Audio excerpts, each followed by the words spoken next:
کسی کا دل مت دکھاؤ، ہو سکتا ہے وہ تمہیں ایسا چاہتا ہو جیسے مرنے والا زندگی۔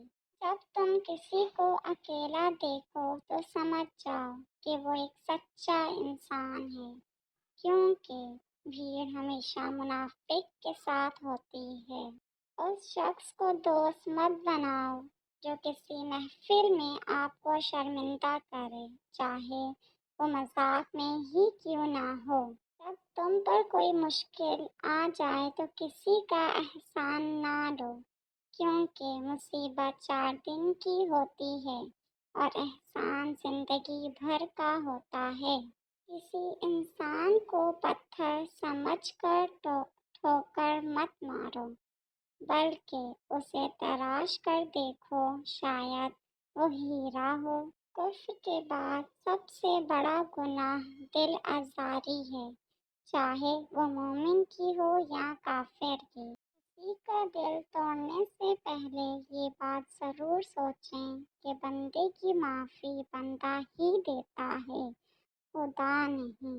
کسی کا دل اتنا مت دکھاؤ کہ وہ اللہ کے سامنے تمہارا نام لے کر رو پڑے، کیونکہ ٹوٹے ہوئے دل سے نکلی آہ عرش تک جاتی ہے۔ وہ آزمائے گا تمہیں دنیا کی ہر محبت دکھا کر، پھر کہے گا بتا کون ہے تیرا میرے سوا۔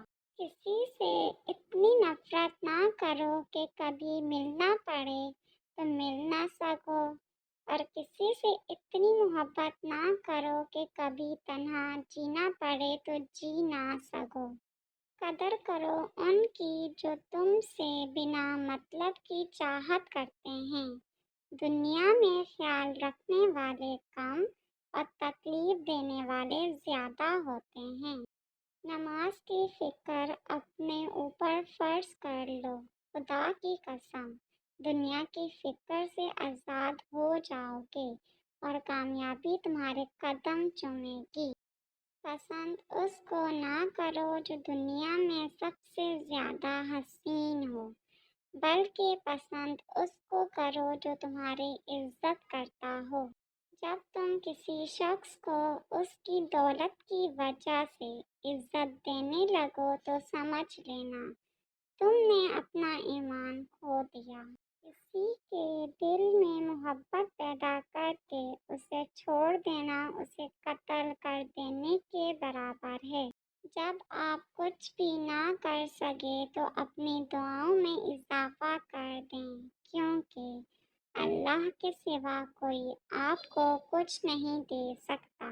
تم وہ مانگتے ہو جو تمہیں اچھا نظر آتا ہے، مگر اللہ وہ دیتا ہے جو تمہارے لیے بہتر ہوتا ہے۔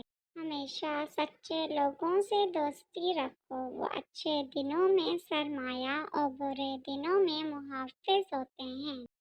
سکون کی کمی محسوس ہو تو اپنے رب سے توبہ کرو، انسان کے گناہ ہی ہیں جو دل کو بے چین رکھتے ہیں۔